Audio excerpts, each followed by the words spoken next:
नमस्कार दोस्तों, एक वापस से नए इलेक्शन वीडियो में आप सभी का स्वागत कर रहा हूं। मेरा नाम है गौरव और आप देख रहे हो धमाका डिबेट्स। दोस्तों, एक बार फिर से वरिष्ठ पत्रकार अमिताभ मल्होत्रा जी का डिबेट वीडियो लेके आ चुका हूं और आप लोगों को अमिताभ मल्होत्रा का वीडियो देखना पसंद है तो आपसे रिक्वेस्ट है कि चैनल को सब्सक्राइब कर लीजिएगा दोस्तों। और दोस्तों, आपको बता दें, आज की डिबेट में मोदी जी की गारंटी वर्सेज राहुल बाबा की जो गारंटी है।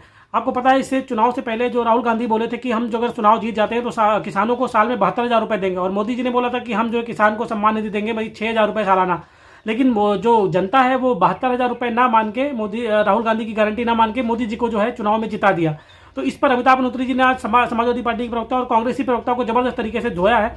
और ये जो समाजवादी पार्टी के प्रवक्ता फराज किदवई हैं, ये इस बार फिर से जो है वही बैलेट पेपर वाला और ईवीएम वाला रोना स्टार्ट कर दिए हैं। और चुनाव में जो है इनको पता है कि अगर चुनाव हार जाते हैं तो ये लोग ईवीएम पे दोष देने लगते हैं। तो अमिताभ मल्होत्रा जी ने आज बहुत जबरदस्त तरीके से धोया है इनको कि जब हिमाचल में चुनाव होता है, कर्नाटक में चुनाव होता है तो आपको जो ईवीएम अच्छी लगती है, लेकिन और कहीं पे होता तो आप ईवीएम का रोने लगते हैं। तो दोस्तों, आज की डिबेट शुरू कर लेते हैं। चैनल पे पहली बार है, चैनल को सब्सक्राइब करिएगा। मैं अपना रिएक्शन इस वीडियो के लास्ट में दूंगा। तो चलिए वीडियो को चलते हैं, मिलते हैं सीधे वीडियो के लास्ट में। जो वोट देने जाता है वो रुपया की गिनती जानता है कि नहीं? पढ़ा हो चाहे ना पढ़ा हो, जानता है। बिल्कुल। 100 रुपया ज्यादा है कि 500 ज्यादा, ये जानता है कि नहीं? जानता है। 2019 में नरेंद्र मोदी दे रहे थे 6,000 रुपया साल। कितना? 6। इस सूत्र को पकड़ के चलिएगा, मेरी पूरी बहस इसी पर रहेगी आज, इसी की 6,000 रुपया साल किसान निधि। राहुल गांधी ने कहा हमारी सरकार बनाइए, 72,000 रुपया साल में देंगे। यानी ये जितना साल में दे रहे थे मोदी, उतना राहुल गांधी का हम हर महीने देंगे। 72। जनता ने कहा 72,000 वाले के साथ नहीं जाएंगे, 6,000 वाले के साथ जाएंगे। क्यों? 72,000 ज्यादा होता है कि 6,000? ये समझ तो मेरे ख्याल से सबको है, नहीं? प्रेम नारायण जी, क्या कांग्रेस ने उस जनता के उस फैसले को एनालाइज करने की कोशिश की कि हमारा 72,000 रुपए का दावा या गारंटी क्यों पसंद नहीं आई? क्या भाई, किसी ने कहा सूखी रोटी देंगे आपको, दूसरे ने कहा मालपुआ देंगे। मालपुआ वाले के पास कोई नहीं जाए, सूखी रोटी वाले के पास जाए, तो समझना पड़ेगा ना किसके पीछे क्या गणित है। क्या कांग्रेस ने इस बात को समझा नई गारंटी देने से पहले कि 72,000 रुपए साल लेने से क्यों इनकार किया जनता ने? प्रेम नारायण जी, शायद जनता तक उस तरीके से नहीं पहुंच पाई जैसा पहुंचाना चाहिए, और उसी को लेकर के कांग्रेस पार्टी ने मंथन किया, चिंतन किया। उसका परिणाम यह है, राहुल जी भारत जोड़ो यात्रा लेकर के सड़कों पर निकले। उन्होंने कन्याकुमारी से लेकर कश्मीर तक आम जनमानस से बात की, उनके रुझान को, उनके विचार को, उनकी स्थिति को समझा और अपने विचारों को उनके बीच में आदान प्रदान किया। अच्छा। उसके बाद लगातार संगठन पर भी उस लेवल पे कार्य कर रहे हैं, क्योंकि ये यथार्थ सत्य है। जब तक संगठन जहां तक नहीं पहुंचेगा, जहां तक हमारा व्यक्ति जितना दूर तक होगा वहां तक हमारी बात जाएगी। तो हमने संगठन पर भी काम किया, लगातार संगठन पर कार्य चल रहा है। और संगठन को लोगों की बहुत कुछ नजर में कांग्रेस का संगठन कमजोर रहा है, कमजोर बताते हैं, लेकिन हम लोग चूंकि संगठन पर कार्य कर रहे हैं, लगातार काम कर रहे हैं। इस समय उत्तर प्रदेश के आदरणीय प्रभारी अविनाश पांडे जी लगातार इस चीज पर बिंदुवार नजर रखे हुए। ठीक है। अब अविनाश पांडे और अजय राज बाद में, अभी आज राहुल गांधी पर चर्चा कर लें। मैं इस बात से मुतमईन नहीं हो सकता। सारी गारंटियों को समझाने के लिए मैकेनिज्म चाहिए, लेकिन नगद नारायण को समझाने के लिए कोई मैकेनिज्म नहीं चाहिए। जो लोग ऐसा कह रहे हैं उनको जनता की समझ कम है फिर ना। नहीं, अभी दोबारा में अभी दिमाग में रखो, तक दोबारा में आएंगे। ठीक, एक वो बताता हूं, टोटका करके देख लो। जो लोग सब कह रहे हैं बहुत भारी इंफ्रास्ट्रक्चर लगना है समझाने, वो नहीं कर पाए हम लोग, वरना तो जीत जाते। एक पान की दुकान पर साइकिल से जाओ, साइकिल रोक के कहो कि सुना फलाने डाक उसमें स्कीम निकली है कि 2 कमरे का मकान मिलेगा है, कल से फॉर्म बटेंगे, कल जिला मजिस्ट्रेट के दफ्तर बाहर। क्या इतना बता के एक आदमी चला जाए? तिवारी जी, जिला मजिस्ट्रेट के दफ्तर के बाहर अगले दिन पीएसी लगानी पड़ेगी, सेना लगानी पड़ेगी। सही बात है। क्या एक आदमी बता के चला जाए? लक्ष्मी समझ नहीं आई, योजना समझना आए, समझ की बात है। इसमें कोई योजना नहीं थी। सीए तक में हम 72,000 देंगे, मोदी 6,000 दे रहे। इसमें तो कांग्रेस पार्टी के पीछे पूरा देश पागल हो जाना चाहिए था। किसको 72,000 खराब लगता है? फराज किदवई साहब, एक और समस्या होती जो मैंने देखी, जिसको तिवारी जी ने इशारा किया। हम जो ब्यूरोक्रेट लोग होते हैं रिटायर्ड, वो नेताओं के थिंक टैंक हो जाते हैं। क्या अब उनकी समझ तो जितनी है क्या फराज भाई? वो कागज निकालते हो, पेन, कहते बॉस टीटी 26 लाख, अनुदेशक 42,000, फलाने इतने, ये 3 करोड़ हो गए सर। क्या? और ओपीएस 8 लाख, पेंशनर 20 लाख, और ये सब जोड़ के 4 करोड़ हो गए सर, बन गई सरकार। क्या बन गई सर? आप अगले चुनाव में रैली में ये बोल दीजिएगा कि इनका सबका कर देंगे। अखिलेश जी ने एग्जैक्टली यही किया था जो हम बोल रहे हैं। क्या? और सपा के बड़े नेता मुझसे कहते थे बॉस कागज पे जोड़ के देख लो ना नंबर। क्या 4 करोड़ आदमी है हमारे पास, उसमें 50% छोड़ भी दीजिए तो अभी 2 करोड़ खड़ा है। क्या? और सब वोटर है, जीत गए। फिर ऐसा क्यों नहीं हुआ फराज भाई? ये तो सवाल उठेगा ना। इसको थोड़ा सा जी। अमिताभ जी, इसको थोड़ा सा फर्दर आप ये बोलिए। जी। और समाजवादी पार्टी आप 2022 की तरफ इशारा कर रहे हैं। 2022 में पोस्टल बैलेट से समाजवादी पार्टी को 50% से ज्यादा वोट मिले थे, और अगर आप उसको नतीजों में कन्वर्ट करिएगा तो 300 से ज्यादा की सीटें हमारी आती पोस्टल बैलेट के हिसाब से। लेकिन ये दूसरी बहस है, उसमें मैं नहीं नहीं नहीं, आपने गलत तर्क दिया। टीटी का पोस्टल बैलेट से क्या मतलब है? वो तो बेरोजगार है। अरे मैं इलेक्शन की बात कर रहा हूं सर, मैं नहीं, इलेक्शन की बात कर रहा हूं। नो, पोस्टल बैलेट कैसे आप मानक मान लेंगे? आप भी गजब कर रहे हो भाई। किसी चुनाव में पोस्टल बैलेट मानक माना जाएगा कि इसके आधार पर हमारी इतनी सीटें? गजब बात है। अमिताभ जी, 2022 में पोस्टल बैलेट से हमको 50% से ज्यादा वोट मिले थे। मैं ये बताना चाह रहा हूं आपको। अरे भाई, मैं ये पूछना चाह रहा हूं, टोटल पोस्टल बैलेट कितना पड़ा था? ये बता दो। 25 करोड़ कितना पड़ा था जिसमें आप अपने माथे तिलक लगा रहे हो?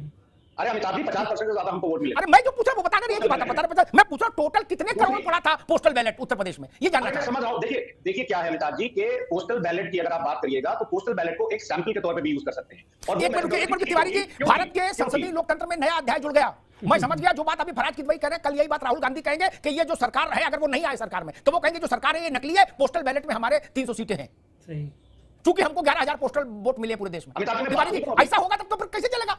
पोस्टल बैलेट की वैलिडिटी को आप सामान्य वोट के पैरेलल खड़ा कर देंगे क्या? अमिताभ जी, मैं बात पूरी करूं? नहीं, अभी रुकना होगा, पहले तिवारी से समझ ले, क्योंकि तो आपने नई बहस छोड़ दी, आपने तो अपनी सीटें 300 बता दी। पोस्टल बैलेट तो सिर्फ 4.5 लाख थे, 4,42,000 ही थे ना। तो पोस्टल बैलेट वो कह रहे 442 में हमको सरकार दो, वो कह रहे लोग भवन खाली करो, 300 सीट हमारी आ गई, तब क्या करेंगे? की आबादी तो 442 तो कुछ भी नहीं है, और 12-13 करोड़ की आबादी जो वोटिंग पॉपुलेशन है उसमें तो 4 लाख कुछ भी नहीं होता है। फराज किदवई साहब, 12 करोड़ वोट में आप 4 लाख पर सरकार बना लेंगे। 4 लाख कुल वोट है, 4,42,000, उसमें 2 लाख, 2.25 लाख आपको मिला। अमिताभ जी, देखिए भारत सरकार की बहुत सारी संस्थाएं हैं, जैसे पीरियोडिक लेबर फोर्स सर्वे होता है, एनएसएसओ है, एनएसओ है, नेशनल फैमिली हेल्थ सर्वे होता है। इसमें ऐसा नहीं होता है कि पूरे प्रदेश, अगर उत्तर प्रदेश, लेकिन सर्वे से सरकार नहीं बनती भाई साहब, योजनाओं के सर्वे होते, सर्वे से सरकार नहीं बनती, ध्यान रखिए। Postal ballot, Amitabh ji, postal ballot एक इंडिकेशन था कि भारतीय जनता पार्टी चंडीगढ़ मॉडल से भी चुनाव जीत सकती है। अब आ जाए हम लोग जिस मुद्दे पर आज आपने बहस बुलाई अमिताभ जी, गारंटी। पहली बात, प्राइम मिनिस्टर साहब फंस गए अमिताभ जी। वो प्राइम मिनिस्टर साहब कहते हैं कि जहां से लोगों की गारंटी खत्म हो जाती है वहां से मोदी की गारंटी शुरू हो जाती है। अब की तो अमिताभ जी, मोदी की गारंटी ना ननकू मानेगा, ना रज्जाक मानेगा, ना अमिताभ मानेंगे, ना फराज मानेंगे। क्योंकि पिछले 9 साल में अगर देखिएगा तो सन 2014 में एक बच्चे का जन्म हुआ जिसका नाम था जुमला, और भारतीय जनता पार्टी और उसकी सरकार ने जुमले को खूब खिलाया पिलाया बड़ा किया, और 10 साल तक जुमला जो है पूरे देश में खेलता रहा। और 2024 में एक दूसरे बच्चे का जन्म हुआ है जिसका नाम है गारंटी, जो महंगाई की गारंटी है, पेपर लीक की गारंटी है, बेरोजगारी की गारंटी है, आर्थिक असमानता की गारंटी है। आपने दोनों बातें अच्छे से कही, अब रुक जाइए, अगली बार आएंगे। मैं अवधेश उपाध्याय जी के पास चलूंगा, लेकिन एक बात छोड़कर जाऊंगा फराज किदवई के लिए। अगर ऐसा नहीं हुआ तो आप माफी मांगेंगे कि आपको देश की समझ नहीं? तब तो मांगना पड़ेगा ना। ये तब भी ये साहस आपके पास रहेगा नहीं मांगेंगे कि जी हमको 75,000 बैलेट, पोस्टल बैलेट मिले थे, हम संसद खाली करो हमारे। पूरे देश में हमको 75,000 वोट मिला बैलेट, ये नहीं चलता महाराज। ठीक, इलेक्शन हो जाएंगे तो मैं माफी मांगूंगा, फिर मांगनी पड़ेगी, फिर मेरे साथ तो मांगनी पड़ेगी। अगर फ्री एंड फेयर इलेक्शन हो जाएंगे ना ये मैं गली नहीं छोड़ता फराज बाबू, वो दूसरे चैनल में गली ही नहीं छोड़ता भागने के लिए। जिस इलेक्शन से आपकी सरकार बनती है उसी इलेक्शन से लोकसभा का चुनाव होता है भाई। सही बात। जिस मशीन से कर्नाटक में चुनाव हुआ, जिस मशीन से ये सब फेतरा ही है। चंडीगढ़ में भी election, I will not allow, I will not allow. Chandigarh में मेयर का इलेक्शन हुआ था। फराज किदवई, आप योग्य व्यक्ति हैं, एक मिनट रुकिए, अभी रुकिए फराज किदवई के बाद। फराज किदवई, आप योग्य व्यक्ति हैं, आप दूसरे प्रवक्ताओं की तरह थेतराई मत किया करिए, वो लंठई ही योग्यता को कुंठित करती है। चंडीगढ़ में बैलेट पेपर से चुनाव हुआ जिसके लिए आप लोग प्राण संघर्ष कर रहे हो, ईवीएम से चुनाव हुआ क्या? वो तो कहिए बैलेट पेपर से हो गया तो पता क्या ईवीएम से ठीक है। तो अब आप थेतराई कर रहे हैं, लेकिन थेतराई पर भी मैं उत्तर दूंगा अवधेश उपाध्याय आपके पास जाने के पहले। आप में साहस होना चाहिए, थेतराई मत करिए। इस थेतराई से कुछ हासिल नहीं होता, प्रतिष्ठा खराब होती है। साहस जुटाइए, नैतिक साहस, और खड़े होकर कहिए कि ये चुनाव प्रक्रिया हमको मंजूर नहीं, हम तब तक चुनाव नहीं लड़ेंगे जब तक प्रक्रिया नहीं बदल जाती। आप में साहस है? प्रेम नारायण जी, बात वही है। देखो दोस्त, जनता भरोसा कर लेती 19 में के 72,000 दे पाएंगे राहुल गांधी, तो आपकी सीटें आती 350। क्या भरोसा नहीं किया? उनकी आ गई।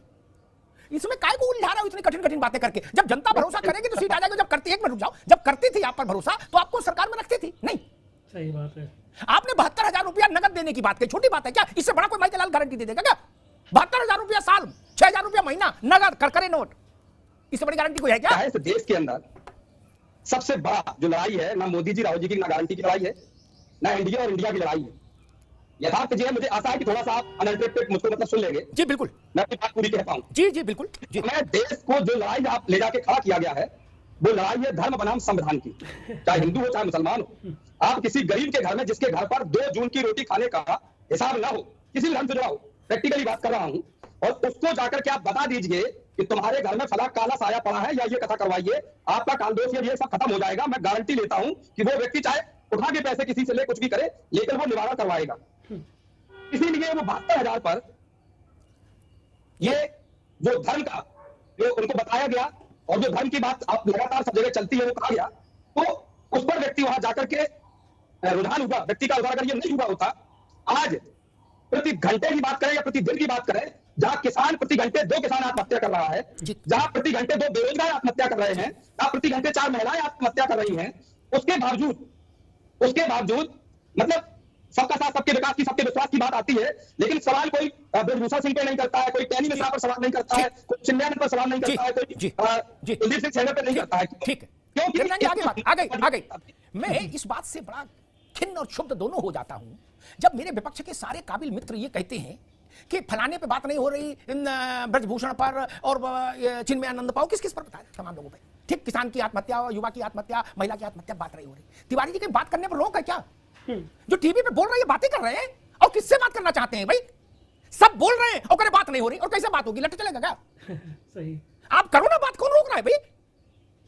वो अपनी बात कह रहे, आप अपनी बात कहो। गजब बात है। राहुल गांधी भी यही कह रहे, प्रेम नारायण भाई भी यही कह रहे। इस बात का क्या मतलब यार? आप सब लोग बोल रहे हो ना, ये देश में ही बात हो रही है मित्र, और आप तो विदेश तक में जाके बोल रहे हो यही। और कहां बोलना चाहते हो बताओ? एटा फरुखाबाद में जाओ, वहां बोलो। अकेले बोलते हैं, मोदी जी भी जाते हैं विदेश। तो बोलो ना भैया, कौन मना कर रहा है आपको? जो भैया जुमला मत उछालो, क्या बात नहीं हो रही? आप लगातार बात कर रहे हैं, स्वागत है, आपका विमर्श जनता के सामने जा रहा है। आपके बोलने पाबंदी है नहीं? ये तो धन्यवाद आपका है, ये तो टीवी 9 और अमिताभ अग्निहोत्री जी का है, जो ये बात आप लोगों के माध्यम से पहुंच रही है। और ठीक है, फराज भाई के पास चलूंगा, और एक बात मैं कहूंगा, डिबेट होती है, 2 लोग खड़े होते हैं, कॉलेजों में डिबेट होती है, या कचहरी में वकीलों का आर्गुमेंट होता है। जो सक्षम होता है वो जीतता है, जो लचर होता है, कंधला होता है तर्क में, वो हार जाता है। इसमें कुछ बड़ी बात है। लेकिन वो वकील कहना नहीं, मेरी बात को मुद्दा नहीं बनने दिया गया। अरे भाई साहब, आपको भी हियरिंग में सुना गया, दूसरे पक्ष के भी वकील को सुना गया, इसमें कौन सी जालसाजी होगी भैया? क्या ऐसा हुआ कि फरुखाबाद में आपको सभा नहीं करने दी गई? नहीं ना। क्या ऐसा हुआ गाजीपुर में आपको सभा नहीं करने दी गई, और जो आप बोलना चाहते थे वो नहीं बोलने दिया गया? ऐसा तो नहीं ना। आप बोल रहे हैं ना, उसी जनता के बीच में बोल रहे हैं, जहां सोमवार को भाजपा बोल के आती है, मंगल को अखिलेश बोलते हैं, बुधवार को राहुल गांधी बोलते हैं, उसी शहर में जनता सबकी सुन रही है। क्यों परेशान हो इसमें मित्र? आज के दौर में ये कौन कह सकता है कि बोलने नहीं दिया जा रहा? ये तर्क ठीक नहीं। खत्म, bye bye, tata, goodbye, गया।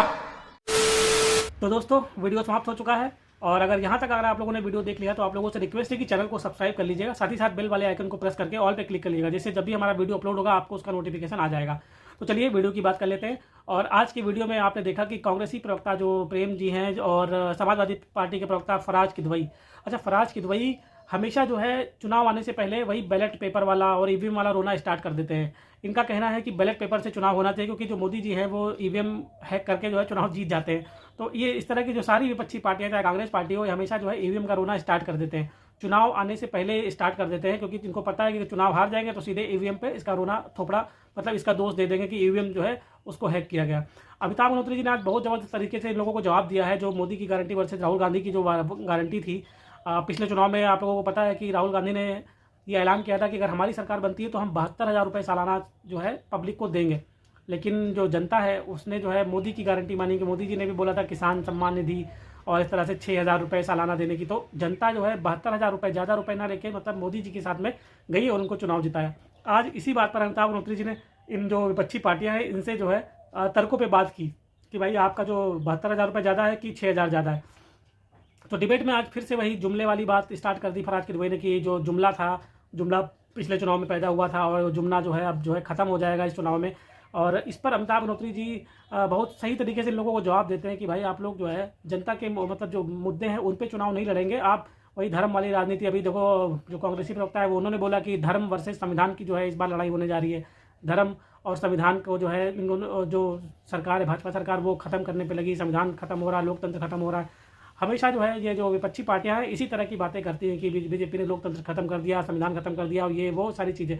हालांकि ये लोग अभी तक राम मंदिर के दर्शन करने नहीं गए, राम मंदिर से दूरी बना रखी है इन लोगों ने, और वही जो है तब ये लोग जो है संविधान की और उसकी लोकतंत्र की बात करते हैं। दोस्तों, डिबेट आपको कैसी लगी कमेंट करके जरूर बताइएगा।